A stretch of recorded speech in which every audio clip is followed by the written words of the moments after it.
Well, howdy everybody out there in YouTube land. This is amateur artist Marty Chandler once again from Manland. I felt like I owed everybody an explanation as to my previous video, Is Manland a Bushcrafter? Well, just as I thought, I did have one person make a comment. Now, I'm not bashing this individual because they're plainly supportive of bushcraft communities here on YouTube. And I took your advice.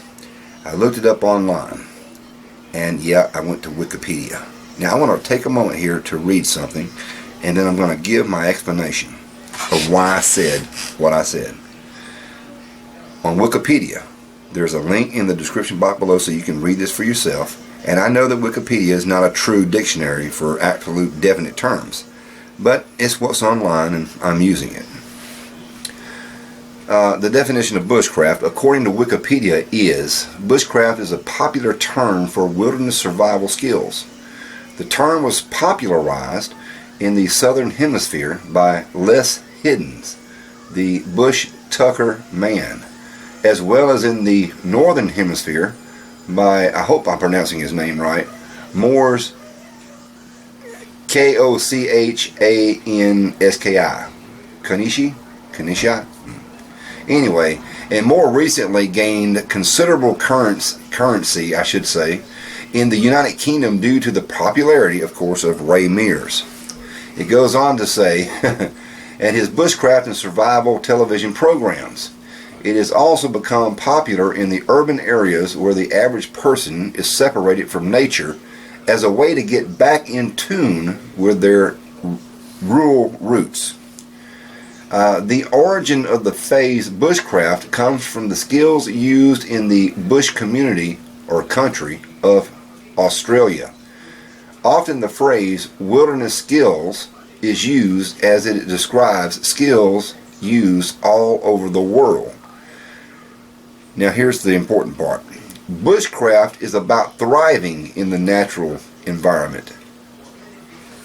There's the key phrase right there. Let me say this again and keep on reading.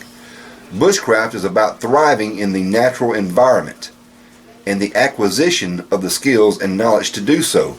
Bushcraft skills include, and I should say not limited to, firecraft, tracking, hunting, fishing, shelter building, navigation by natural means, the use of tools such as knives and axes for foraging, water sources, hand carving, wood, container construction from natural materials, and rope and twine making, among others. Now, let me get back.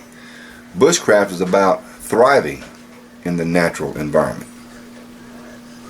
Today, there are only very few people that actually go into the wilderness and actually survive and thrive. Thrive is the key word.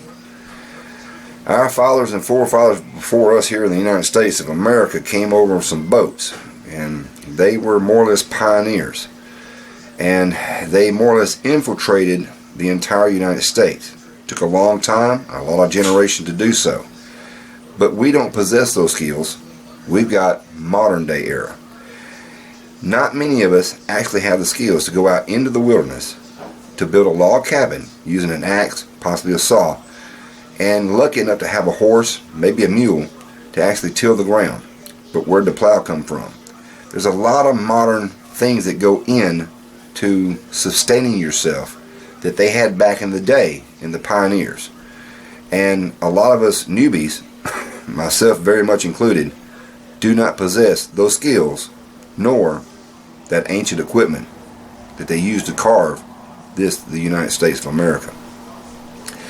Simply, if you watch popular television programs like Alone and, dare I say, Naked and Afraid, all you see in these shows by so-called professionals that call themselves professionals are people that are slowly starving to death.